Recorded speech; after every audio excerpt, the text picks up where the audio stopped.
ಓಂ ಶ್ರೀ ಗುರುಬಸವಲಿಂಗಾಯ ನಮಃ. ಜಂಬೂದ್ವೀಪ ನವಖಂಡ ಪೃಥ್ವಿಯೊಳಗೆ ಕೇಳಿರಯ್ಯ ಎರಡಾಳಿನ ಭಾಷೆಯ. ಕೊಲ್ಲುವೆನೆಂಬ ಭಾಷೆ ದೇವನದಾದರೆ ಗೆಲುವೆನೆಂಬ ಭಾಷೆ ಭಕ್ತನದು. ಸತ್ಯವೆಂಬ ಕೂರಲಗನೆ ತಳೆದುಕೊಂಡು ಸದ್ಭಕ್ತರು ಗೆದ್ದರು ಕಾಣ ಕೂಡಲ ಸಂಗಮ.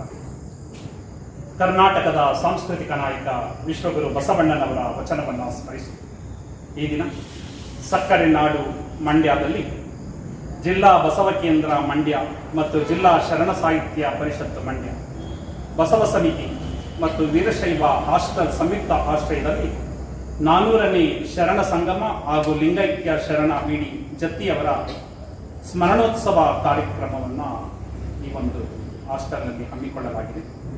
ಈ ಒಂದು ಕಾರ್ಯಕ್ರಮದಲ್ಲಿ ಅಧ್ಯಕ್ಷತೆಯನ್ನು ವಹಿಸಿರುವಂತಹ ಶರಣ ಎಂ ಬಿ ರಾಜಶೇಖರ್ ಅವರೇ ಮತ್ತು ಸನ್ಮಾನಿತರಾದಂತಹ ಶರಣೆ ಶ್ರೀಮತಿ ರಾಧಾರವರು ಮತ್ತು ಶರಣ ರಮೇಶ್ ಅವರೇ, ವಿಶೇಷ ಆಹ್ವಾನಿತರಾದ ಶರಣ ಮಣಿರವರೇ, ಶರಣೆ ಪದ್ಮ ಮತ್ತು ಶರಣ ಸೋಮಶೇಖರ್ ಅವರೇ, ಶರಣ ಎಸ್.ಎಚ್. ಶಿವು ಜನ್ಯಾರವರೇ, ಮುಖ್ಯ ಅತಿಥಿಗಳಾದಂತಹ ಶರಣೆ ಸವಿತಾ ಮತ್ತು ಶರಣ ಮಹದೇವರವರೇ, ನಿರೂಪಣೆಯನ್ನ ಮಾಡುವುದರ ಮುಖಾಂತರ ಸ್ವಾಗತವನ್ನು ಕೂಡ ಕೋರಿದಂತಹ ಮಂಡ್ಯದ ವಕೀಲರಾದಂತಹ ಶರಣ ದೇವರಾಜುರವರೇ ಮತ್ತು ಸ್ವಾಮಿರವರೇ, ಮಹಂತ ದೇವರವರೇ ಮತ್ತು ಈ ಒಂದು ಕಾರ್ಯಕ್ರಮದಲ್ಲಿ ನಾವೆಲ್ಲರೂ ಕೂಡ ಭಾಗಿಯಾಗಲು ಕಾರಣೀಭೂತರಾದಂತಹ ಬಸವಪ್ರಿಯ ನಾಗರಾಜರವರೇ ಮತ್ತು ಈ ಕಾರ್ಯಕ್ರಮವನ್ನು ವೀಕ್ಷಿಸುತ್ತಿರುವಂತಹ ತಮಗೆಲ್ಲರಿಗೂ ಕೂಡ ಶರಣ. ಕಾರ್ಯಕ್ರಮದ ಪ್ರಾರಂಭದಲ್ಲಿ ಒಂದು ಪ್ರಾರ್ಥನೆ ಆಗಬೇಕಾಗಿತ್ತು. ಆದರೂ ಕೂಡ ನಾವೆಲ್ಲರೂ ಸೇರಿ ಒಂದು ಪ್ರಾರ್ಥನೆ ಆಗಬೇಕು ಅನ್ನೋ ಒಂದು ಸಾಮೂಹಿಕ ಪ್ರಾರ್ಥನೆಯನ್ನ ಮಾಡೋಣ ಅನ್ನೋ ಒಂದು ಸದುದ್ದೇಶದಿಂದ ಪ್ರಾರಂಭದಲ್ಲಿ ಪ್ರಾರ್ಥನೆ ಆಗಿಲ್ಲ, ವಚನ ಪ್ರಾರ್ಥನೆ ಅಂತ ಅಂದ್ಕೊಂಡಿದ್ದೇನೆ. ದಯಮಾಡಿ 3 ರಿಂದ 4 ನಿಮಿಷದಲ್ಲಿ ಒಂದು ಬಸವಣ್ಣನವರ ಪ್ರಾರ್ಥನಾ ಗೀತೆ ಇದೆ, ನಾನು ಹೇಳಿಕೊಡುತ್ತೇನೆ. ದಯಮಾಡಿ ಎಲ್ಲರೂ ಕೂಡ ನನ್ನ ಜೊತೆ ಧ್ವನಿಗೊಳಿಸಿ. ಮಾಡು ಮನವೇ ಬಸವ ಸ್ಮರಣೆ, ಮಾಡು ಮನವೇ ಬಸವ ಸ್ಮರಣೆ, ಹರಿಯುವುದಾಗಲೇ ಬವಣೆಯೋ, ಹರಿಯುವುದಾಗಲೇ ಬವಣೆಯೋ. ಮಾಡು ಮನವೇ ಬಸವ ಸ್ಮರಣೆ, ಮಾಡು ಮನವೇ ಬಸವ ಸ್ಮರಣೆ, ಹರಿಯುವುದಾಗಲೇ ಬವಣೆಯೋ, ಹರಿಯುವುದಾಗಲೇ ಬವಣೆಯೋ. ತಪ್ಪನೆನಿಸದೆ ಒಪ್ಪಿಕೊಳ್ಳುವ, ತಪ್ಪನೆನಿಸದೆ ಒಪ್ಪಿಕೊಳ್ಳುವ ಅಪ್ಪ ಬಸವನ ಕರುಣೆಯೋ, ಅಪ್ಪ ಬಸವನ ಕರುಣೆಯೋ. ತಪ್ಪನೆನಿಸದೆ ಒಪ್ಪಿಕೊಳ್ಳುವ, ತಪ್ಪನೆನಿಸದೆ ಒಪ್ಪಿಕೊಳ್ಳುವ ಅಪ್ಪ ಬಸವನ ಕರುಣೆಯೋ, ಅಪ್ಪ ಬಸವನ ಕರುಣೆಯೋ. ಮಾಡು ಮನವೇ ಬಸವ ಸ್ಮರಣೆ, ಮಾಡು ಮನವೇ ಬಸವ ಸ್ಮರಣೆ, ಮಾಡು ಮನವೇ ಬಸವ ಸ್ಮರಣೆ, ಮಾಡು ಮನವೇ ಬಸವ ಸ್ಮರಣೆ. ಸ್ವರ್ಗ ನರಕದ ಪಾಪ ಪುಣ್ಯದ, ನರಕದ ಪಾಪ ಪುಣ್ಯದ ಹಂಗ ಹರಿದಾಲಿಂಗನು, ಅಂಗಹರಿತಾಲಿಂಗವನು. ಕಾಯಕವೇ ಕೈಲಾಸವೆನ್ನುತ್ತ, ಕಾಯಕವೇ ಕೈಲಾಸವೆನ್ನುತ್ತ, ದುಡಿಮೆ ಮಂತ್ರವ ನುಡಿದನು. ಮಾಡು ಮನವೇ ಬಸವ ಸ್ಮರಣೆ, ಮಾಡು ಮನವೇ ಬಸವ ಸ್ಮರಣೆ, ಮಾಡು ಮನವೇ ಬಸವ ಸ್ಮರಣೆ, ಮಾಡು ಮನವೇ ಬಸವ ಸ್ಮರಣೆ. ಕೀಳು ಕುಲದ ಕಷ್ಟ ಕಳೆಯಲು, ಕೇಳು ಕುಲದ ಕಷ್ಟ ಕಳೆಯಲು, ಇಷ್ಟಲಿಂಗವ ಕರುಣಿಸಿ, ಇಷ್ಟಲಿಂಗವ ಕರುಣಿಸಿ, ಮನುಜರೆಲ್ಲರೂ ಒಂದೇ ಎಂಬ, ಮನುಜರೆಲ್ಲರೂ ಒಂದೇ ಎಂಬ ಸಮತೆ ತತ್ವವ ಬೋಧಿಸಿ. ಸಮತೆತತ್ವವ ಬೋಧಿಸಿ. ಮಾಡು ಮನವೇ ಬಸವ ಸ್ಮರಣೆ, ಮಾಡು ಮನವೇ ಬಸವ ಸ್ಮರಣೆ, ಮಾಡು ಮನವೇ ಬಸವ ಸ್ಮರಣೆ, ಮಾಡು ಮನವೇ ಬಸವ ಸ್ಮರಣೆ. ತಂದೆ ಬಸವ ತಾಯಿ ಬಸವ, ತಂದೆ ಬಸವ ತಾಯಿ ಬಸವ, ಬಂಧು ಬಳಗವು ಬಸವನು, ಬಂಧು ಬಳಗವು ಬಸವನು. ವಚನ ಬೇಡಿ ಅರಿವು ತೋರಿದ, ಕೇಳಿ ಅರಿವು ವಿಶ್ವಗುರುವೇ ಬಸವನು ವಿಶ್ವಗುರುವೇ ಬಸವನು ಮಾಡು ಮನವೇ ಬಸವ ಸ್ಮರಣೆ ಮಾಡು ಮನವೇ ಬಸವ ಸ್ಮರಣೆ ಮಾಡು ಮನವೇ ಬಸವ ಸ್ಮರಣೆ ಮಾಡು ಮನವೇ ಬಸವ ಸ್ಮರಣೆ ಸುಖವೇ ಇರಲಿ ದುಃಖ ಬರಲಿ ಸುಖವೇ ಇರಲಿ ದುಃಖವರಲಿ ಬಸವ ಬಸವ ಎನ್ನು ನೀ ಬಸವ ಬಸವ ಎನ್ನುನಿ ಬಸವ ನಾಮವ ನೆನೆಯುತ್ತಾ ಗುರು ಬಸವ ನಾಮವನೆಯುತ್ತ ಗುರು ಬಸವನಲ್ಲಿ ಒಂದಾಗು ನೀ ಬಸವನಲ್ಲಿ ಒಂದಾಗುನಿ ಮಾಡು ಮನವೇ ಬಸವ ಸ್ಮರಣೆ ಮಾಡು ಮನವೇ ಬಸವ ಸ್ಮರಣೆ ಮಾಡು ಮನವೇ ಬಸವ ಸ್ಮರಣೆ ಮಾಡು ಮನವೇ ಬಸವ ಸ್ಮರಣೆ ಎಲ್ಲರಿಗೂ ಧನ್ಯವಾದಗಳು. ಈ ಒಂದು ಸಂದರ್ಭದಲ್ಲಿ ನಮಗೆ ಕೊಟ್ಟಿರುವಂತಹ ವಿಷಯ, ನನ್ನ ಕೈಯಲ್ಲಿ ಇಷ್ಟಲಿಂಗವಿರುವಾಗ ನಾನೇಕೆ ಹಸ್ತರೇಖೆಯನ್ನು ನಂಬಲಯ್ಯ. ಎಲ್ಲ ಶರಣರು ಕೂಡ ಪ್ರತಿಪಾದಿಸಿರುವಂತಹ ಒಂದು ತತ್ವವೇ ಇಷ್ಟಲಿಂಗ. ಬಸವಣ್ಣನವರು ವಿಜಯಪುರ ಜಿಲ್ಲೆಯ ಬಸವನ ಬಾಗೇವಾಡಿಯಲ್ಲಿ ಜನಿಸ್ತಾರೆ. ನಂತರ ಕೂಡಲ ಸಂಗಮದಲ್ಲಿ ವಿದ್ಯಾಭ್ಯಾಸವನ್ನು ಮುಗಿಸಿ ನಂತರ ಮಂಗಳವೇಳದಲ್ಲಿ ಕಾರಣಿಕರಾಗಿ ನಂತರ ಬಸವ ಕಲ್ಯಾಣದಲ್ಲಿ ಅದನ್ನು ಕಾಯಕ ಭೂಮಿಯನ್ನಾಗಿ ಮಾಡಿಕೊಂಡು ತದನಂತರ ಕೂಡಲ ಸಂಗಮಕ್ಕೆ ಬಂದು ಐಕ್ಯರಾಗ್ತಾರೆ. ಇದು ಒಂದು ಬಸವಣ್ಣನವರ ಒಂದು ಸಣ್ಣ ಪರಿಚಯ. ಆದರೆ ಅವರು ಈ ಒಂದು ಭಕ್ತಿಯ ಬೀಜವನ್ನೇ ಬಿತ್ತದ್ದು ಬಸವ ಕಲ್ಯಾಣದಲ್ಲಿ. ಅನೇಕರು ನಾನು ಕೇಳ್ತಾ ಇರ್ತೇನೆ, ಬಸವ ಕಲ್ಯಾಣ ಯಾರು ನೋಡಿದ್ದೀರಾ, ಬಾಗೇವಾಡಿ ಯಾರು ನೋಡಿದ್ದೀರಾ, ಕೂಡಲ ಸಂಗಮ ಯಾರು ನೋಡಿದ್ದೀರಾ ಅಂತ ಕೇಳ್ತಾ ಇರ್ತೀವಿ. ಕೆಲವರು ಕೈ ಎತ್ತಾರೆ, ಕೆಲವರು ಇಲ್ಲ ನೋಡಿಲ್ಲ, ಮುಂದೆ ಹೋಗ್ತೀವಿ ನಿಮ್ಮ ಮಾತಿನಿಂದ ಆದರೂ ಅಂತ ಹೇಳ್ತಾರೆ. ನಮ್ಮ ಲಿಂಗಾಯತರಾದಂತಹವರು ನಮ್ಮ ಶರಣರ ಒಂದು ಜನ್ಮ ಕ್ಷೇತ್ರ ಆಗ್ಬೋದು, ಕಾಯಕ ಕ್ಷೇತ್ರ ಆಗ್ಬೋದು, ಐಕ್ಯ ಕ್ಷೇತ್ರಗಳಾಗ್ಬೋದು, ಅಲ್ಲಿಗೆ ಒಂದು ಭೇಟಿ ಕೊಟ್ಟು ಆ ಸ್ಥಳವನ್ನ ನಾವು ತಿಳಿದು ಬಂದಾಗ ನಮಗೇನೋ ಒಂದು ರೀತಿ ನಮ್ಮ ಜನ್ಮ ಪಾವನವಾಗುವಂತಹ ಒಂದು ಸುಸಂದರ್ಭ. ಅಂತಹ ಬಸವಣ್ಣನವರ ಒಂದು ಕಾಯಕ ಭೂಮಿಯಾಗಿದ್ದಂತೂ ಬಸವ ಕಲ್ಯಾಣ. ಅಲ್ಲಿ ಅವರು ರಚಿಸಿದಂತಹ ವಚನ ತತ್ವಗಳು ಮತ್ತು ಅವರು 3 ಅಂಶಗಳನ್ನ ವಿಶೇಷವಾಗಿ ಪ್ರತಿಪಾದಿಸ್ತಾರೆ. ಒಂದು ಕಾಯಕ, ಇನ್ನೊಂದು ದಾಸೋಹ, ಮೂರನೆಯದು ಇಷ್ಟಲಿಂಗ ಪದ್ಧತಿ. ದುಡಿದು ಉಂಡ್ರಿ ಕಾಯಕ, ಉಳಿದದ್ರಲ್ಲಿ ಸ್ವಲ್ಪ ಸಮಾಜಕ್ಕೆ ಕೊಡ್ರಿ ದಾಸೋಹ, ನಿಮ್ಮ ಮನವನ್ನ ಒಂದು ಸ್ಥಿರತೆಯಿಂದ ಇಟ್ಟುಕೊಳ್ಳಲು, ನಿಮ್ಮ ಮನವನ್ನ ಏಕಾಗ್ರತೆಯನ್ನ ಇಟ್ಟುಕೊಳ್ಳಲು, ಹಲವು ದೇವರುಗಳನ್ನ ಪೂಜಿಸುವ ಬದಲು ಏಕ ದೇವತೋಪಾಸನೆಯ ಮುಖಾಂತರ ಆತ್ಮವಿಶ್ವಾಸವನ್ನ ವೃದ್ಧಿಸಿಕೊಳ್ಳಿ ಎನ್ನುವ ಒಂದು ಸದುದ್ದೇಶದಿಂದ ಕೊಟ್ಟದ್ದೇ ಒಂದು ಇಷ್ಟಲಿಂಗ ಪದ್ಧತಿ. ಈ 3 ಅಂಶಗಳು ಆಗಿನ ಕಾಲದಲ್ಲಿ 12ನೇ ಶತಮಾನದಲ್ಲಿಯೇ ಬೇರೆ ಬೇರೆ ದೇಶದವರನ್ನ, ಬೇರೆ ಬೇರೆ ರಾಜ್ಯದವರನ್ನ ಅಯಸ್ಕಾಂತೀಯ ರೀತಿ ಅಲ್ಲಿಗೆ ಸೆಳೆಯ. ಅಲ್ಲಿಗೆ ಅಫ್ಘಾನಿಸ್ತಾನ ಅಂತ ನಮ್ಮ ದೇಶದ ಪಕ್ಕದಲ್ಲಿದೆ, ಅಲ್ಲಿಂದ ಮರುಳ ಶಂಕರದೇವರು ಬರ್ತಾರೆ. ಇನ್ನು ಕಾಶ್ಮೀರದಿಂದ ಅರಸರಾಗಿದ್ದಂತಹ ಮೋಳಿಗೆ ಮಾರಯ್ಯ, ಮೋಳಿಗೆ ಮಹಾದೇವಿಯವರು ಬರ್ತಾರೆ. ಈ ಕಡೆ ತಮಿಳುನಾಡಿನಿಂದ ಮಾದಾರ ಚೆನ್ನೈನವರು ಬರ್ತಾರೆ. ಈ ಕಡೆ ಆಂಧ್ರ ಪ್ರದೇಶದಿಂದ ಉರಿಲಿಂಗ ದೇವ, ಉರಿಲಿಂಗ ಪೆದ್ದಿಯವರು ಬರ್ತಾರೆ. ಈ ಕಡೆ ಮಹಾರಾಷ್ಟ್ರದಿಂದ ಸಿದ್ದರಾಮೇಶ್ವರರು ಬರ್ತಾರೆ. ಈ ಕಡೆ ಶಿವಮೊಗ್ಗ ಜಿಲ್ಲೆಯಿಂದ ಅಕ್ಕ ಮಹಾದೇವಿ, ಅದರ ಪಕ್ಕದಲ್ಲಿರುವಂತಹ ಬಳ್ಳಿಗಾವಿಯಿಂದ ಅಲ್ಲಮ್ಮ ಪ್ರಭು ಮತ್ತು ಅದರ ಪಕ್ಕದಲ್ಲಿರುವಂತಹ ಹಿರೇಜಂಬೂರು ಅಂತ ಇದೆ, ಅಲ್ಲಿಂದ ಸತ್ಯಕ, ಹೀಗೆ ಬೇರೆ ಬೇರೆ ನಾಡಿನ ಬೇರೆ ಬೇರೆ ಕಡೆಯಿಂದ, ರಾಜ್ಯದ ಬೇರೆ ಬೇರೆ ಕಡೆಯಿಂದ, ದೇಶದ ಬೇರೆ ಬೇರೆ ಕಡೆಯಿಂದ ಒಂದು ಕಲ್ಯಾಣದಲ್ಲಿ ನೆಲೆ ನಿಂತಾರೆ.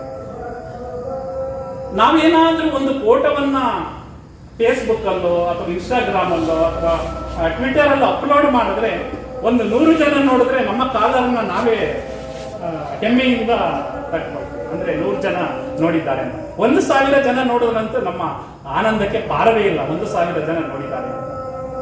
ಇದು 21ನೇ ಶತಮಾನ. ಆದರೆ ಬಸವಣ್ಣನವರು ಇದ್ದದ್ದು 12ನೇ ಶತಮಾನ. 12ನೇ ಶತಮಾನದಲ್ಲಿ ಯಾವುದೇ ಇಂಟರ್ನೆಟ್ ಇಲ್ಲ. ಸಾಮಾಜಿಕ ಜಾಲತಾಣ ಬಂದು 1990 ನಂತರ. ಆಗ ಯಾವುದೇ ಇಂಟರ್ನೆಟ್ ಇಲ್ಲ, ಫೇಸ್ಬುಕ್ ಇಲ್ಲ, ಟ್ವಿಟರ್ ಇಲ್ಲ, ಇನ್ಸ್ಟಾಗ್ರಾಮ್ ಇಲ್ಲ. ಆದರೂ ಕೂಡ ಬಸವಣ್ಣನವರ ಈ ತತ್ವದಿಂದ ಪ್ರಭಾವಿತರಾಗಿ 1,96,000 ಜನರು ಬಸವ ಕಲ್ಯಾಣಕ್ಕೆ ಬರ್ತಾರೆ ಅಂದ್ರೆ ಬಸವಣ್ಣನವರ ಫೇಸ್ ವ್ಯಾಲ್ಯೂ ಎಷ್ಟಿತ್ತು ಅಂತ ನಾವು ಅರ್ಥ ಮಾಡ್ಕೊಳ್ಬೇಕಾಗುತ್ತೆ. ಜೊತೆಗೆ ಅನುಭವ ಮಂಟಪದಲ್ಲಿ 770 ಅಮರಗಣಗಳು ವಚನ ಸಾಹಿತ್ಯವನ್ನ ರಚನೆಯನ್ನ ಮಾಡ್ತಾರೆ. ಆದರೆ ಕಲ್ಯಾಣ ಕ್ರಾಂತಿ ಆದ ನಂತರ ಅನೇಕ ಸಾವಿರಾರು ಲಕ್ಷಾಂತರ ವಚನಗಳು ಸುಟ್ಟು ಹೋಗುತ್ತೆ. ನಂತರ ಸಿಕ್ಕಿದಂತಹ ವಚನಗಳೇ ನಮಗೆ 12,000-13,000 ವಚನಗಳು ಸಿಗುತ್ತೆ. ಇನ್ನು 12,000 ಬಸವೋತ್ತರ ಯುಗದ ವಚನಗಳು ಬರುವಂತದ್ದು. ಇದುವರೆಗೆ ಬಸವಯುಗ, ಬಸವೋತ್ತರ ಯುಗ ಅಂತ ಕರಿತೀವಿ. ಅದರಿಂದ 22,000 ವಚನಗಳು, 220 ಶರಣರ ವಚನಗಳು ಮಾತ್ರ ನಮಗೆ ಬರ್ತೀವಿ. 770 ಅಮರಗಣಗಳು ಕೂಡ ವಚನ ಸಾಹಿತ್ಯವನ್ನ ರಚನೆ ಮಾಡ್ತಾರೆ. ಆದ್ರೆ ಆ ಸಾಹಿತ್ಯವನ್ನು ನಮಗೆ ಗುಣಪಡಿಸ್ತವೆ ಡಾಕ್ಟರ್ ಫಕೀರಪ್ಪ ಗುರುಬಸಪ್ಪ ಹಳಕಟ್ಟಿಯವರು. ಈಗ ನಿನ್ನೆ ತಾನೇ ಅವರ ಜನ್ಮ ದಿನೋತ್ಸವವನ್ನು ಕೂಡ ಮಾಡಿದ್ದೇವೆ. ಆ ವಿಷಯಕ್ಕೆ ಹೋಗಲ್ಲ, ಯಾಕಂದ್ರೆ ಅವರ ಬಗ್ಗೆ ಮಾತನಾಡಕ್ ಹೋದ್ರೆ ಅದೇ 1 ಗಂಟೆ 1.5 ಗಂಟೆ ವಿಷಯ ತಗೊಳುತ್ತೆ. ನನಗೆ ಕೊಟ್ಟಿರುವಂತಹ ಸಮಯದಲ್ಲಿ ನಿಮ್ಮ ಅದು ಕೂಡ ಯಾವುದೇ ಭಾರ ಆಗಬಾರದು. 10-15 ನಿಮಿಷದಲ್ಲಿ ನಾನು ಈ ಒಂದು ವಿಷಯಕ್ಕೆ ಪೂರಕವಾಗಿ ನಾನು ಮಾತನಾಡೋದಕ್ಕೆ ಇಷ್ಟಪಡ್ತೇನೆ. ಅನುಭವ ಮಂಟಪದಲ್ಲಿ ಚರ್ಚೆ ಆಗ್ತಿದ್ದೆ 3 ಅಂಶಗಳ ಬಗ್ಗೆ. ಒಂದು ಕಾಯಕ, ಇನ್ನೊಂದು ದಾಸೋಹ, ಇನ್ನೊಂದು ಇಷ್ಟಲಿಂಗ ತತ್ವ. ಈ 3 ತತ್ವಗಳ ಬಗ್ಗೆ ಯಾವಾಗಲೂ ಕೂಡ ಚರ್ಚೆ ಆಗ್ತಾ ಇತ್ತು. ಅದರಲ್ಲಿ ಒಂದು ತುಣುಕನ್ನ ತೆಗೆದುಕೊಂಡು ನನ್ನ ಕೈಯಲ್ಲಿ ಇಷ್ಟಲಿಂಗವಿರುವಾಗ ನಾನೇಕೆ ಹಸ್ತರೇಖೆ ನಂಬಲಯ್ಯ ಇದನ್ನ ಪಟ್ಟಿದ್ದಾರೆ. ಇನ್ನು ಸರಳೀಕರಣ ಮಾಡಬೇಕು ಅಂದ್ರೆ ನಾನು ಇಷ್ಟಲಿಂಗವನ್ನ ಪೂಜೆ ಮಾಡಬೇಕಾದ್ರೆ ಜ್ಯೋತಿಷ್ಯ ನಂಬೇಕಾ, ಶಾಸ್ತ್ರ ನಂಬೇಕಾ, ಹೋಮ ನಂಬೇಕಾ, ಅವನ ನಂಬೇಕಾ, ಇವೆಲ್ಲವನ್ನು ನಾನು ಹೇಗೆ ಅದನ್ನ ನಂಬಬೇಕು ಅನ್ನೋ ಒಂದು ನಿಟ್ಟಿನಲ್ಲಿ ನನ್ನ ಒಂದು 10 ನಿಮಿಷದಲ್ಲಿ ಈ ಒಂದು ವಿಚಾರಗಳನ್ನ ಮಂಡನೆ ಮಾಡೋದಕ್ಕೆ ಇಷ್ಟಪಡ್ತೇನೆ. ಅನುಭವ ಮಂಟಪದ ಅಧ್ಯಕ್ಷರಾದಂಥವರು ಹಲ್ಲಮ್ಮ ಪ್ರಭುಗಳು, ಅದನ್ನ ಅಧ್ಯಕ್ಷರನ್ನಾಗಿ ಮಾಡಿದವರೇ ಬಸವಣ್ಣನವರು. ಅವರ ಈ ಒಂದು ಅನುಭವ ಮಂಟಪ ಈಗ ರಚನೆ ಇತ್ತು. ಆದರೆ ಈಗ ಅದನ್ನ ಏನ್ ಮಾಡ್ತಾ ಇದ್ದಾರೆ, ಸುಮಾರು 600 ಕೋಟಿಯನ್ನು ಕೂಡ ಹೆಚ್ಚು ಅದನ್ನ ಖರ್ಚು ಮಾಡಿ ಈಗಾಗಲೇ 80% ಕೆಲಸ ಬಸವ ಕಲ್ಯಾಣದಲ್ಲಿ ಆಗಿದೆ.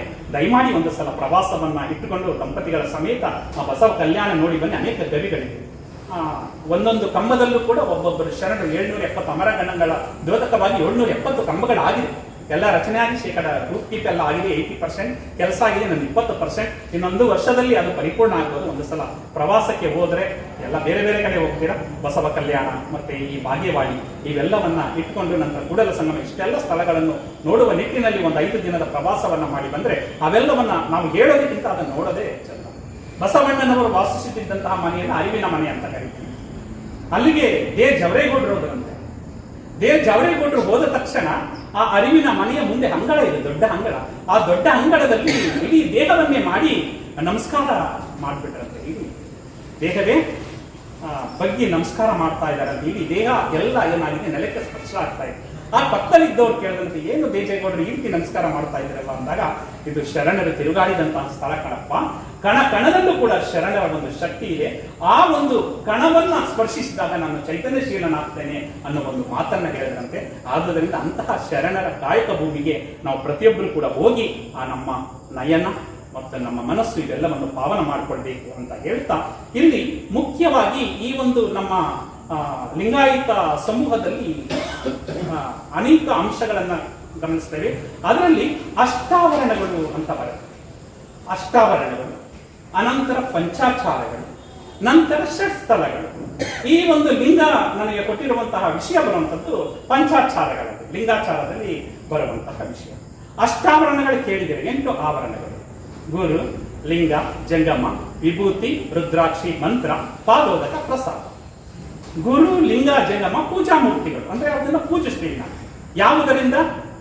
ವಿಭೂತಿ, ರುದ್ರಾಕ್ಷಿ, ಮಂತ್ರದಿಂದ ಆ ಗುರು, ಲಿಂಗ, ಜಂಗಮವನ್ನ ಪೂಜಿಸ್ತೀವಿ. ಅದರಿಂದ ಸಿಗುವಂತಹ ಪ್ರತಿಫಲವೇ ಪಾದೋದಕ ಮತ್ತೆ ಪ್ರಸಾದ. ಇವು ಅಷ್ಟಾವರಣಗಳು. ನಂತರ ಬರುವಂತದ್ದು ಪಂಚಾಚಾರಗಳು, 5 ಆಚಾರಗಳು: ಲಿಂಗಾಚಾರ, ಸದಾಚಾರ, ಶಿವಾಚಾರ, ಗಣಾಚಾರ, ನೃತ್ಯಾಚಾರ. 5 ಆಚಾರಗಳು ಬರ್ತದೆ. 5 ಆಚಾರಗಳು ಈ ವಿಷಯ. ನಂತರ ಬರುವಂತದ್ದು ಷಟ್ಸ್ಥಲಗಳು. ಒಬ್ಬ ಮನುಷ್ಯ ಆ 6 ಸ್ಥಳಗಳನ್ನು ಹೇರಬೇಕು ಅಂತ: ಭಕ್ತ, ಮಹೇಶ, ಪ್ರಸಾದಿ, ಪ್ರಾಣಲಿಂಗಿ, ಶರಣ ಮತ್ತು ಐಕ್ಯ. ಐಕ್ಯ ಸ್ಥಿತಿ ಅಂದ್ರೆ ಲಿಂಗೈಕ್ಯರಾಗುವಂಥದ್ದು. ಮನುಷ್ಯನೇ ನಾವು ಇರುವಾಗಲೇ, ಜೀವಂತ ಇರುವಾಗಲೇ ಐಕ್ಯ ಸ್ಥಿತಿಯನ್ನ ತಲುಪುವಂಥದ್ದು. ಐಕ್ಯ ಸ್ಥಿತಿ ತಲುಪೋದು ಅಂದ್ರೆ ಶರಣರು ಮಾತ್ರ ಆ ಒಂದು ಸ್ಥಾನವನ್ನ ಅಲಂಕರಿಸಿದ್ರು. ಈಗಲೂ ಕೂಡ ಇದ್ದಾರೆ. ಸಾಧನೆ ಮಾಡಬೇಕು. ಇಷ್ಟಲಿಂಗವನ್ನ ಇಟ್ಕೊಂಡು ಸಾಧನೆ ಮಾಡಿದ್ರೆ ಆ ಐಕ್ಯ ಸ್ಥಿತಿಯನ್ನ ತಲುಪಬಹುದು. ಐಕ್ಯ ಸ್ಥಿತಿ ತಲುಪಿದಾಗ ನಮ್ಮ ಮುಖ ಏನಾಗುತ್ತೆ, ಪ್ರಸನ್ನತೆ ಆಗುತ್ತೆ. ಕೆಲವರು ಬೈಬೋದು, ಕೆಲವರು ಹೊಗಳಬಹುದು, ಯಾವುದಕ್ಕೂ ಕೂಡ ನಾವೇನಾಗೋದಿಲ್ಲ, ಸ್ತುತಿ ನಿಂದೆಗಳು ಬಂದರೆ ಮನದಲ್ಲಿ ಕೋಪವ ತಾಳದೆ ಸಮಾಧಾನಿಯಾಗಿರಬೇಕು ಅಂತ ಅಕ್ಕ ಏನ್ ಹೇಳ್ತಾರೆ, ಆ ರೀತಿಯಲ್ಲಿ ಒಂದು ಮುಖದ ಪ್ರಸನ್ನತೆ, ಆ ಒಂದು ಮುಖದ ಕಳೆಯ, ಮುಖದ ತೇಜಸ್ಸೆ ಒಂದು ರೀತಿ ಇರುತ್ತೆ. ಅಂತಹ ಐಕ್ಯತೆ. ಅದಕ್ಕೆ ಅಷ್ಟಾವರಣಗಳು ಅಂಗವಾಗಿ, ಒಬ್ಬ ಮನುಷ್ಯನಿಗೆ ಅಷ್ಟಾವರಣಗಳು ಅಂಗವಾಗಿ, ಪಂಚಾಚಾರಗಳು ಪ್ರಾಣವಾಗಿ. ಅಷ್ಟಾವರಣ ಅಂಗ ಆಗುತ್ತೆ, ಅಂದ್ರೆ ಇಡೀ ದೇಹದ ಅಂಗಾಂಗಗಳಾಗುತ್ತೆ. ಪಂಚಾಚಾರಗಳು ಪ್ರಾಣ, ನಮ್ಮ ಪ್ರಾಣ ಏನಿದೆ ಅದು ಪಂಚಾಚಾರಗಳು ಮಾಡ್ತಾರೆ. ಇನ್ನು ಷಟ್ಸ್ಥಲಗಳು ಆತ್ಮ. ಇದನ್ನ ಜೀವನದಲ್ಲಿ ನಮ್ಮ ದೇಹದಲ್ಲೇ ಅಳವಡಿಸಿಕೊಂಡು ನಾವು ಜೀವನದಲ್ಲಿ ಯಶಸ್ಸನ್ನ ದಾಟುವಂತ. ನಮ್ಮಲ್ಲಿ ಯಾವುದೇ ಸ್ವರ್ಗ ನರಕಗಳ ಕಲ್ಪನೆ ಇಲ್ಲ. ನಮ್ಮ ಲಿಂಗಾಯತ ತತ್ವದಲ್ಲಿ, ಶರಣ ತತ್ವದಲ್ಲಿ ಅವರು ಸ್ವರ್ಗ ನರಕನ್ನ ಅಲ್ಲೇ ಕಲಿತಾರೆ. ಕೆಲವರು ಅಂತಾರೆ, ನೀವು ಒಳ್ಳೆ ಕೆಲಸ ಮಾಡಿಬಿಟ್ಟು ದಾನ ಮಾಡಿಬಿಟ್ರೆ, ಧರ್ಮ ಮಾಡಿಬಿಟ್ರೆ ನೀವು ಸ್ವರ್ಗಕ್ಕೆ ಹೋಗ್ತೀಯಾ, ಕೆಟ್ಟ ಕೆಲಸ ಮಾಡಿದ್ರೆ ನರಕಕ್ಕೆ ಹೋಗ್ತೀಯಾ ಅಂತಾರೆ. ಶರಣರು ಅಲ್ಲೇ ಕಲಿತಾರೆ. ಅವ್ರು ಕೇಳ್ತಾರೆ ಬಸವಣ್ಣವರು, ದೇವಲೋಕ ಮರ್ತ್ಯಲೋಕವೆಂಬುದು ದೇವಿಲ್ಲ ಕಾಣಿರೋ, ಸತ್ಯವ ನುಡಿಯುವುದೇ ದೇವಲೋಕ, ಮಿಥ್ಯವ ನುಡಿಯುವುದೇ ಮರ್ತ್ಯಲೋಕ, ಆಚಾರವೇ ಸ್ವರ್ಗ ಅನಾಚಾರವೇ ನರಕ, ಕೂಡಲ ಸಂಗಮ ದೇವ ನೀವೇ ಪ್ರಮಾಣ. ಸತ್ಯವನ್ನು ನುಡಿಯುವುದೇ ದೇವಲೋಕ. ಶರಣರ ವಚನಗಳನ್ನ ನಾವು ಹೇಳ್ತಾ ಇದ್ವಿ, ಶರಣರ ವಚನಗಳನ್ನ ಕೇಳ್ತಾ ಇದ್ವಿ ಅಂದ್ರೆ ಈಗ ನಾವು ಕೇವಲ ವಿದ್ಯಾರ್ಥಿ ನಿಲಯದಲ್ಲಿಲ್ಲ, ನಾವೆಲ್ಲಿದ್ದೀವಿ, ದೇವಲೋಕದಲ್ಲಿದ್ದೇವೆ. ಆಚಾರವೇ ಸ್ವರ್ಗ, ಆಚಾರಯುಕ್ತವಾದಂತಹ ಒಂದು ಕಾರ್ಯಕ್ರಮವನ್ನ ಕಣ್ತುಂಬಿಕೊಳ್ತಾ ಇದ್ದೀವಿ ಅಂದ್ರೆ ನಾವೆಲ್ಲಿದ್ದೀವಿ, ಸ್ವರ್ಗದಲ್ಲಿದ್ದೇವೆ, ನಾವು ದೇವಲೋಕದಲ್ಲಿದ್ದೇವೆ. ಒಳ್ಳೆಯ ಆಚಾರಗಳನ್ನ ಎಲ್ಲಿ ಕಣ್ತುಂಬಿಕೊಳ್ತೀವಿ, ಒಳ್ಳೆಯ ಮಾತುಗಳು ಎಲ್ಲಿ ಕಿವಿಗೆ ಬೀಳುತ್ತೆ, ಅದೇ ಸ್ವರ್ಗ, ಅದೇ ದೇವಲೋಕ ಅನ್ನೋ ಭಾವನೆಯನ್ನ ಶರಣರು ಕೊಟ್ಟಿದ್ದಾರೆ. ಅದಕ್ಕೆ ಕೊಟ್ಟಿರುವಂತದ್ದೇ ಈ ಒಂದು ಸತ್ಸಂಗ.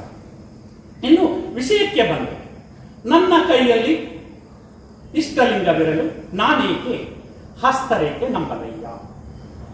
ಇದು ತುಂಬಾ ನಮ್ಮನ್ನ ಚಿಂತನೆಗೆ ದೂರುವಂತಹ ಒಂದು ಅಂಶ. 3 ವಿಷಯಗಳನ್ನು ನಾವು ಗಮನದಲ್ಲಿಟ್ಕೊಳ್ತೀವಿ. ಒಂದು ಚಿತೆ, ಇನ್ನೊಂದು ಚಿಂತೆ, ಇನ್ನೊಂದು ಚಿಂತನೆ. ಚಿತೆ ಸತ್ತ ಮನುಷ್ಯನನ್ನು ಸುಡುತ್ತೆ, ಚಿಂತೆ ಜೀವಂತ ಮನುಷ್ಯನನ್ನ ಸುಡುತ್ತೆ, ಚಿಂತನೆ ನಾವು ಬದುಕುವ ದಾರಿಯನ್ನ ಹೇಗೆ ಸಾಗಿಸಬೇಕು, ಹೇಗೆ ಬಸವ ಪಥದಲ್ಲಿ ನಡೆಯಬೇಕು, ನಮ್ಮ ಮಾರ್ಗದಲ್ಲಿ ನಡೆಯಬೇಕು ಅನ್ನೋದನ್ನ ಗುರಿ ತೋರಿಸ್ಕೊಡುತ್ತೆ. ಅಂತಹ ಗುರಿ ತೋರಿಸ್ಕೊಡುವಂಥದ್ದೇ ಈ ಒಂದು ಅಂಶ. ಇಷ್ಟಲಿಂಗ ಅನ್ನೋದು ಮಾನವನೇ ಮಹಾದೇವನಾಗುವಂಥದ್ದು. ಇಷ್ಟಲಿಂಗ ಕೊಟ್ಟಿದ್ದಾರಲ್ಲ ಬಸವಣ್ಣವರು, ಅದು ಮಾನವನೇ ಮಹಾದೇವ ಆಗುವಂಥದ್ದು. 12ನೇ ಶತಮಾನದವರೆಗೆ ಎಲ್ಲರೂ ಕೂಡ ಬಂದಿದ್ದಾರೆ, ಅನೇಕ ಸಾಹಿತಿಗಳು ಬಂದಿದ್ದಾರೆ. ಪಂಪನಿಂದ ಹಿಡಿದು, ಆದಿಕವಿ ಪಂಪ ಅಂತ ಕರಿತೀವಿ, ಪಂಪನಿಂದ ಹಿಡಿದು 12ನೇ ಶತಮಾನದವರೆಗೆ ಆದಂತಹ ಎಲ್ಲ ಕವಿಗಳಾಗ್ಬೋದು, ಸಾಹಿತಿಗಳಾಗ್ಬೋದು, ಯಾವುದರ ಬಗ್ಗೆ ಬರೆದಿದ್ದಾರೆ ಅಂದ್ರೆ ದೇವರ ಬಗ್ಗೆ ಮಾತ್ರ ಬರೆದಿದ್ದಾರೆ, ಮತ್ತೆ ಮನುಷ್ಯರ ಬಗ್ಗೆ ಅನೇಕ ಬಗ್ಗೆ ಬರೆದಿದ್ದಾರೆ. ಅಂದ್ರೆ ಆಗ ದೇವರು ಅಂದ್ರೆ ಭಯ, ಭಯವೇ ಧರ್ಮದ ಮೂಲ ಅನ್ನೋ ಒಂದು ಅಂಶವನ್ನ ತಲೆಯಲ್ಲಿ 12ನೇ ಶತಮಾನದಲ್ಲಿ ಬಂದು ಮಾನವರ ಬಗ್ಗೆ ಬರೆದಂತಹ ಸಾಹಿತ್ಯ, ಜನತಾ ಸಾಹಿತ್ಯ ಯಾವ್ದಾದ್ರು ಇದ್ರೆ ಅದು ವಚನ ಸಾಹಿತ್ಯ. ನಾವು ಜೀವನದಲ್ಲಿ ಒಳ್ಳೆಯ ಅಂಶಗಳನ್ನ ರೂಢಿಸಿಕೊಂಡು ಮಾನವನೇ ಮಹಾದೇವನಾಗಬಹುದು ಎಂಬ ಅಂಶವನ್ನ ತೋರಿಸಿದವರೇ ಯಾರು, ನಮ್ಮ ವಿಶ್ವಗುರು ಬಸವಣ್ಣನವರು ಮತ್ತು ಬಸವಾದಿ ಪ್ರಮಥರು. ಅದಕ್ಕೆ ಅವರು ಹೇಳ್ತಾರೆ, ಬಾಲಸಂಗಯ್ಯ ಅಪ್ರಮಾಣ ದೇವ ಅನ್ನೋ ವಚನಕಾರ ಹೇಳ್ತಾರೆ, ಕಲ್ಲು ದೇವರು ದೇವರಲ್ಲ, ಮಣ್ಣು ದೇವರು ದೇವರಲ್ಲ, ಕಂಚು ಹಿತ್ತಾಳೆ ತಾಮ್ರಗಳಿಂದ ಮಾಡಿದ ದೇವರು ದೇವರಲ್ಲ.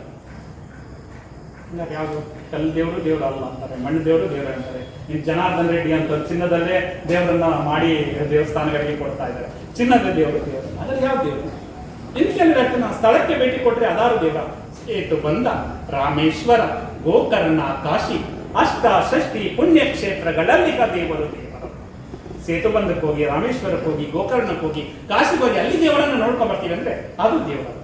ಹಂಗಾರೆ ಯಾವ ದೇವರು ಹೇಳ್ತಾರೆ ಕೊನೆಯ ಸಾಲು, ತನ್ನ ತಾನರಿತು ತಾನಾರೆಂದು ತಿಳಿದೊಡೆ ತಾನೇ ದೇವ ನೋಡ ಅಪ್ರಮಾಣ ಕೂಡಲ ಸಂಗಮ. ತನ್ನನ್ನು ತಾನರ್ತು, ತಾನು ಒಳ್ಳೆಯವನ ಕೆಟ್ಟವನ ಅನ್ನೋದು ನನಗೆ ಗೊತ್ತು ಅಲ್ಲ, ಬಟ್ ನನಗೆ ಗೊತ್ತು, ಮತ್ತು ಅಲ್ಲಿರುವಂತ ಪರಶಿವನಿಗೆ ಗೊತ್ತು. ನಾನು ನನ್ನ ಪಕ್ಕದವರಿಗೆ ಗೊತ್ತಾಗದಾಗೆ ಅನ್ಯಾಯವನ್ನ ಮಾಡಬಹುದು, ನನ್ನ ಪಕ್ಕದವರಿಗೆ ಗೊತ್ತಾಗದಾಗೆ ಕೆಟ್ಟ ಕೆಲಸವನ್ನ ಮಾಡಬಹುದು. ಆದ್ರೆ ಆ ಮಹಾದೇವ ಅಲ್ಲಿ ತಕ್ಕಡಿಯನ್ನ ಹಿಡಿದುಕೊಂಡು ಕುಳಿತಿದ್ದಾನೆ, ಅವನನ್ನ ಮರೆತು ನಾವು ಏನು ಕೂಡ ಮಾಡೋದಕ್ಕಾಗಲ್ಲ. ಅದಕ್ಕೆ ಬಸವಣ್ಣ ಹೇಳ್ತಾರೆ, ಧರಣಿಯ ಮೇಲೊಂದು ಹಿರಿದಪ್ಪ ಅಂಗಡಿಯ ನಿಕ್ಕಿ ಹರದ ಕೊಳ್ಳಿರ್ದ ನಮ್ಮ ಮಹಾದೇವ ಶೆಟ್ಟಿ, ಒಮ್ಮನೆ ವಾದಡೆ ಒಡನೆ ನುಡಿವನು, ಇಮ್ಮನ ವಾದಡೆ ನುಡಿಯನು ಕಾಣಿಯ ಸೋಲ, ಅರ್ಧ ಗಾಣಿಯಾಗೆಲ್ಲ ಜಾಣ ನೋಡಲ್ವ ನಮ್ಮ ಕೂಡಲ ಸಂಗಮ ದೇವ. ನೀವು ಯಾವುದೇ ಲಂಚ ಕೊಡಿ, ತಪ್ಪು ಮಾಡಿಬಿಟ್ಟು ತಗೊಂಡೋಗಿ ತಿರುಪತಿ ಉಂಡಿಗೆ 1 ಲಕ್ಷ 1 ಕೋಟಿನ ಹಾಕಿಬಿಟ್ರೆ ನಾವು ಜನಗಳ ಪ್ರೀತಿಗೆ ಅಥವಾ ಪೂಜಾರಿಯ ಕೃಪೆಗೆ ಪಾತ್ರರಾಗಬಹುದು. ಆ ಮಹಾದೇವನು ನೀವೆಷ್ಟೇ ಒಮ್ಮನವಾದರೆ ಒಡನೆ ಶ್ರದ್ಧೆ ನಂಬಿಕೆ ಇದ್ರೆ ಮಾತ್ರ ಅವನು ನಿಮ್ಮನ್ನ ಒಲಿತನ ಹೊರತು ಶ್ರದ್ಧೆ ನಂಬಿಕೆ ಇಲ್ಲ ಅಂದ್ರೆ ಒಲಿಯೋದಿಲ್ಲ. ಆ ಒಂದು ಅಂಶವನ್ನ ರೂಢಿಸಿಕೊಳ್ಬೇಕು ಅನ್ನೋ ಒಂದು ಸದುದ್ದೇಶದಿಂದ ಮಾನವನೇ ತನ್ನ ತಾನರಿತು ತಾನರಿದು ತಿಳಿದೊಡೆ ತಾನೇ ದೇವನು ನೋಡ ಅಪ್ರಮಾಣ ಕೂಡಲ ಸಂಗಮಗೆ ಒಂದು ವಚನದ ಮುಖಾಂತರ ಹೇಳ್ತಾರೆ. ಹೀಗೆ ಆ ಒಂದು ತತ್ವದ ಮುಖಾಂತರ ನಾವು ಇಷ್ಟಲಿಂಗದ ಮುಖಾಂತರ ಮಾನವನೇ ಮಹಾದೇವನಾಗುವಂತಹ ಒಂದು ಅಂಶವನ್ನ ಪ್ರತಿಪಾದಿಸಿದವರು ಬಸವಣ್ಣನವರು ಮತ್ತು ಬಸವಾದಿ ಪ್ರಮಥರು. ಅದರಲ್ಲಿ ಬಸವಣ್ಣನವರು ಕೊಟ್ಟಂತಹ ಇಷ್ಟಲಿಂಗ ತತ್ವ ಇದೆಯಲ್ಲ, ಅದು ಅಮೋಘ. ಗೊತ್ತಿದೆ ನಿಮಗೆ, ಅಕ್ಕ ನಾಗಲಾಂಬಿಕೆ ಬಸವಣ್ಣನವರಿಗೆ ಉಪನಯನ ನಡೀತಾ ಇದೆ. ಉಪನಯನ ನಡೆಯುವಾಗ ಮೊದಲು ನಮ್ಮ ಅಕ್ಕನಿಗೆ ಉಪನಯನ ಸಂಸ್ಕಾರವನ್ನ ಮಾಡಿ ಅಂದಾಗ, ಇಲ್ಲಪ್ಪ ಇದು ಹೆಣ್ಣು ಮಕ್ಕಳು ಯಾವುದೇ ಪೂಜೆಗೆ ಅರ್ಹಳಲ್ಲ, ಯಾವುದೇ ಪೂಜೆಗಳಿಂದ ನಿಷಿದ್ಧ ಅಂತ ಅವರನ್ನ ತುಂಬಾ ತಿರಸ್ಕಾರ ಮನೋಭಾವನೆಯಿಂದ, ಹೆಣ್ಣು ಮಕ್ಕಳು ಅಂದ್ರೆ ಅಡಿಗೆ ಮಾಡಬೇಕು, ಗಂಡನ ಒಂದು ಅವನ ಅನುಕೂಲ ಏನಿದೆ ಅಷ್ಟು ಮಾತ್ರ ನೋಡಬೇಕು ಹೊರತು ಇನ್ನು ಯಾವುದೇ ಒಂದು ಸಮಾಜದ ಚಿಂತನೆ ಆಗಲಿ, ದೇವರ ಚಿಂತನೆ ಆಗಲಿ, ಸಾಮಾಜಿಕ ಚಿಂತನೆ ಆಗಲಿ ಮಾಡುವಂತಹ ಒಂದು ಸ್ವಾತಂತ್ರ್ಯವೇ ಇರಲಿಲ್ಲ. ನಾವಂತೀವಿ 1947ರಲ್ಲಿ ಸ್ವಾತಂತ್ರ್ಯ ಬಂತು ಅಂತ ಹೇಳ್ತೀವಿ, ಆದರೆ ಹೆಣ್ಣು ಮಕ್ಕಳಿಗೆ ಸ್ವಾತಂತ್ರ್ಯ ಯಾವಾಗ ಬಂತು? 12ನೇ ಶತಮಾನದಲ್ಲಿ ವಿಶ್ವಗುರು ಬಸವಣ್ಣನವರು ಕೊಟ್ಟಿದ್ದಾರೆ ಅಂತ ನಾವು ಭಾವಿಸಬೇಕಾಗುತ್ತೆ. ಆಗ ಅಕ್ಕನಿಗೆ ಮಾಡಿ ಮೊದಲು ಉಪನಯನ ಅಂದಾಗ ಇಲ್ಲ, ಹಾಗಾದ್ರೆ ಅಕ್ಕನಿಗಿಲ್ಲದ ಜನಿವಾರ ನನಗೂ ಬೇಡ ಅಂತ ಕಿತ್ತಸೆದವರು ಹೇಳ್ತಾರೆ. ಕೂಡಲ ಸಂಗಮಕ್ಕೆ ಹೋಗ್ತಾರೆ. ಸೂತ್ರ ಒಂದು ರೀತಿಯ ಅಲ್ಲಿ ಇರುವಂತಹ ಒಂದು ನದಿಯ ಒಂದು ತೀರ, ಅಲ್ಲಿರುವಂತಹ ಗುಡ್ಡೆ ಇವೆಲ್ಲವನ್ನ ನೋಡಿ ಕಣ್ ತುಂಬಿಕೊಬಿಡ್ತಾರೆ. ಕಣ್ ತುಂಬಿಕೊಂಡು ಒಂದು ತತ್ವವನ್ನ, ನಾನು ಹೆಣ್ಣು ಮಕ್ಕಳು ಕೂಡ ಪೂಜಿಸುವಂತಹ ಒಂದು ಆ ಪರಶಿವನ ಒಂದು ಕುರುಡನ್ನ ಕೊಡಬೇಕು ಅಂತ ಆಲೋಚನೆಯನ್ನ ಮಾಡ್ತಾರೆ.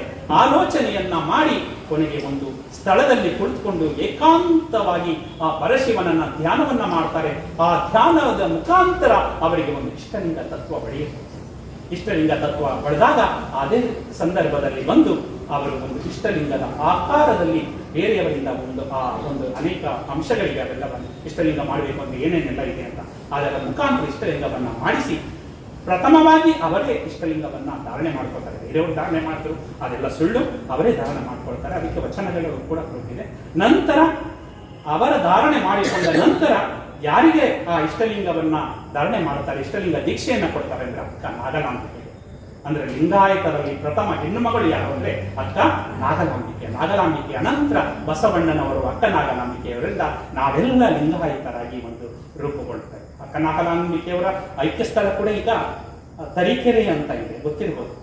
ಚಿಕ್ಕಮಗಳೂರು ಜಿಲ್ಲೆ ತರೀಕೆರೆಯಲ್ಲಿ ಅಲ್ಲಿ ಎಣ್ಣೆಹೊಳೆ ಕೆರೆ ಅಂತ ಇದೆ. ಆ ತೀರದಲ್ಲಿ ತುಂಬಾ ಇದಾಗಿತ್ತು, ಕಾಂಪ್ಲಿಕೇಟ್ ಆಗಿತ್ತು. ಈಗ ಆ ಒಂದು ಸ್ಥಳವನ್ನ ಬಿಡಿಸ್ಕೊಂಡು ಆ ಸ್ಥಳದಲ್ಲಿ ತುಂಬಾ ಅದ್ದೂರಿಯಾಗಿ ಕಾರ್ಯಕ್ರಮವನ್ನು ಮಾಡೋದಕ್ಕೆ ಮಾಡ್ತಾ ಇದ್ದಾರೆ. ಆ ಒಂದು ಅವರಿಂದ ಹಿಂಗೆ ಒಂದು ಲಿಂಗಾಯತ ಸಂಸ್ಕೃತಿ ಬೆಳೆಯುತ್ತೆ. ಅದರಲ್ಲಿ ಬಸವಣ್ಣನವರು ಕೊಟ್ಟಂತ ಇಷ್ಟಲಿಂಗ ತತ್ವ ಇದೆಯಲ್ಲ, ಅದು ವೈಜ್ಞಾನಿಕವಾದದ್ದು. ನಾವು ಭೂಗೋಳ ಶಾಸ್ತ್ರವನ್ನು ಅಧ್ಯಯನ ಮಾಡಿದ್ದೀವಿ, ಮತ್ತೆ ಅರ್ಥಶಾಸ್ತ್ರವನ್ನು ಅಧ್ಯಯನ ಮಾಡಿ ಅದಕ್ಕಿಂತ ಮಿಗಿಲಾದದ್ದು ಬಸವಣ್ಣ. ಅವ್ರು ಹೇಳ್ತಾರೆ, ಇಷ್ಟಲಿಂಗವನ್ನು ಇಟ್ಕೋತಾರೆ. ಇಷ್ಟಲಿಂಗವನ್ನು ಇಟ್ಕೊಂಡು ಅವ್ರು ಹೇಳ್ತಾರೆ, ಜಗದಗಲ್ಲ, ಮುಗಿಲಾಗಲ್ಲ, ಮಿಗೆಯಾಗಲ್ಲ, ನಿಮ್ಮಗಲ್ಲ, ಪಾತಾಳದಿಂದವೇ ಅತ್ತತ್ತ ನಿಮ್ಮ ಶ್ರೀಚರಣ, ಬ್ರಹ್ಮಾಂಡದಿಂದತ್ತ ನಿಮ್ಮ ಶ್ರೀ ಮುಕುಟ, ಅಗಮ್ಯ ಅಗೋಚರ ಅಪ್ರತಿಮ ಲಿಂಗವೇ ನೀವೆನ್ನ ಕರಸ್ಥಳಕ್ಕೆ ಬಂದು ಚುಡುಕಾದಿದೆ. ಈ ಹೊರಗಡೆ ನಿಂತ್ಕೊಂಡು ಈ ಜಗತ್ತನ್ನ ನಾವು ವೀಕ್ಷಣೆ ಮಾಡಿದಾಗ ಜಗತ್ತು ಎಷ್ಟು ಅಗಲ ಇದೆ ಅಂದ್ರೆ ನಾವು ಅದನ್ನ ಊಹೆಯನ್ನು ಕೂಡ ಮಾಡೋದಕ್ಕೆ ಸಾಧ್ಯ ಇಲ್ಲ. ಜಗತ್ತಲ್ಲ ಆ ಪರಶಿವನ್ನು ಕೂಡ, ಯಾಕಂದ್ರೆ ಈ ಒಂದು ಪ್ರಪಂಚವನ್ನು ಸೃಷ್ಟಿ ಮಾಡಿರೋನು ಆ ಪರಶಿವನೇ ಆಗಿರೋದ್ರಿಂದ ಆ ಪರಶಿವನನ್ನ ಕುರಿತು ಹೇಳ್ತಾ ಇದ್ದಾರೆ ಬಸವಣ್ಣವರು ಈ ಇಷ್ಟಲಿಂಗದ ಮುಖಾಂತರ. ಜಗದಗಲ್ಲ ಅಂತ ಮುಗಿಲಾಗಲ್ಲ, ಆಕಾಶವೂ ಕೂಡ ಏನಿದೆ ಆ ಮುಗಿಲಾಗಲ್ಲ ಅಂತ ಹೇಳ್ತಾರೆ. ಮಿಗಿಯಾಗಲ್ಲ, ನಿನ್ನನ್ನು ಅರ್ಥ ಮಾಡೋಕ್ಕಾಗಲ್ಲ ಹೇಳ್ಬಿಟ್ಟು ಕೊನೆಗೆ ಹೇಳ್ತಾರೆ. ನಾ ಭೂಗೋಳಶಾಸ್ತ್ರ ಓದಿದ್ರೆ ನಿಮ್ಗೆ ಅರ್ಥ ಆಗುತ್ತೆ. ಎಲ್ಲ ಏನ್ ಹೇಳ್ತಾರೆ, ಭೂಮಿಯನ್ನ ಚೆಂಡಿನ ಆಕಾರ ಇದೆ ಅಂತ, ಗೋಲಿಯ ಆಕಾರ ಇದೆ ಅಂತ, ಕಿತ್ತಳೆ ಹಣ್ಣಿನ ಆಕಾರ ಇದೆ ಅಂತ ಏನೇನು ಹೇಳ್ತಾರೆ. ಕೊನೆಗೆ ಭೂಗೋಳ ಶಾಸ್ತ್ರದಿಂದ ಒಂದು ಪದವನ್ನ ಬಳಸ್ತಾರೆ. ಭೂಮಿ ಯಾವುದೇ ಆಕಾರವನ್ನ ಹೊಂದಿಲ್ಲ, ಭೂಮಿ ತನ್ನದೇ ಆದ ಆಕಾರವನ್ನ ಹೊಂದಿರೋದ್ರಿಂದ ಅದನ್ನ ಭೂಮ್ಯಾಕಾರ, ಜಿಯಾಯ್ಡ್ ಅನ್ನೋ ಒಂದು ಪದವನ್ನ ಬಳಸ್ತಾರೆ. ಹಂಗೆ ಬಸವಣ್ಣನವರಿಗೆ ನಿಮ್ಮಗಲ ಅಂತ ಹೇಳ್ಬಿಡ್ತಾರೆ. ಜಗದಗಲ ಅಂತ ಹೇಳಿದ್ದೀನಿ, ಮುಗಲಗಲ ಅಂತ ಹೇಳಿದ್ದೀನಿ, ಮಿಗಿಯಗಲ ಅಂತ ಹೇಳಿದ್ದೀನಿ, ಆದ್ರೆ ನಿನ್ನನ್ನು ಅಳತೆ ಮಾಡೋದಕ್ಕೆ ಸಾಧ್ಯವಿಲ್ಲ. ನಿನ್ನಗಲ ಅಂತ ಜಿಯಾಯ್ಡ್ ಅಂತ ಹೇಳ್ತಾರಲ್ಲ, ಹಾಗೆ ನಿನ್ನಗಲ ಅಂತ ಹೇಳ್ತಾರೆ. ಬ್ರಹ್ಮಾಂಡದಿಂದ ತತ್ತ ನಿಮ್ಮ ಶ್ರೀ ಮುಕುಟ, ಬ್ರಹ್ಮಾಂಡಕ್ಕೆ ನಿಮ್ಮ ಶಿರ ಆಗಿದೆ ಅಂತ ಹೇಳ್ತಾರೆ.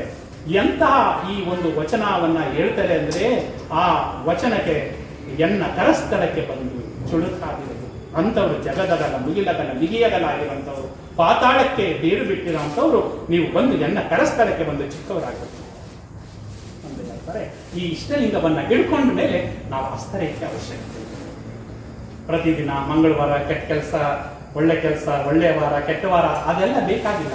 ಮಂಗಳವಾರನೂ ಒಳ್ಳೆ ಕೆಲಸವನ್ನ ಮಾಡಬಹುದು, ಬುಧವಾರನೂ ಒಳ್ಳೆ ಕೆಲಸ ಮಾಡಬಹುದು, ಶನಿವಾರನೂ ಒಳ್ಳೆ ಕೆಲಸ ಮಾಡಬಹುದು. ಏನು ನಮ್ಮ ಮನಸ್ಸು ಚೆನ್ನಾಗಿರುತ್ತೆ.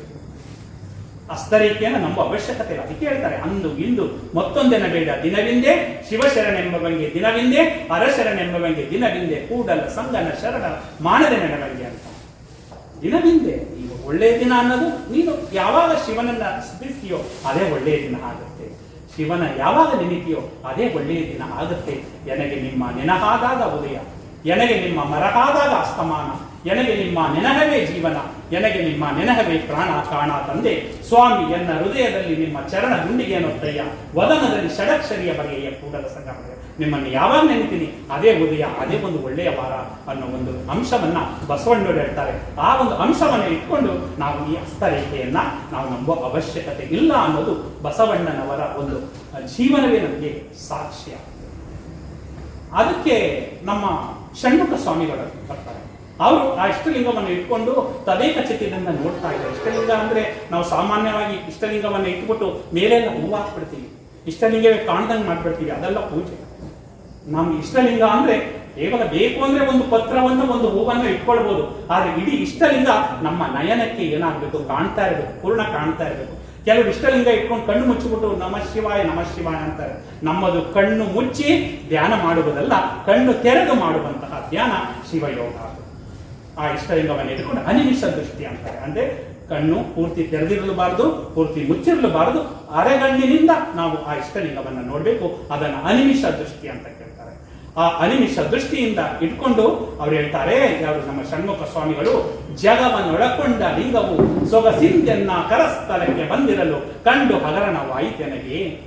ಆಹಾ ಎನ್ನ ಪುಣ್ಯವೇ, ಆಹಾ ಎನ್ನ ಭಾಗ್ಯವೇ, ಆಹಾ ಅಖಂಡೇಶ್ವರ ನಿಮ್ಮ ಮಹಾಗಣವ ಕಂಡು ಎನ್ನ ಮನಕ್ಕೆ ಮಂಗಳವಾಯಿತು.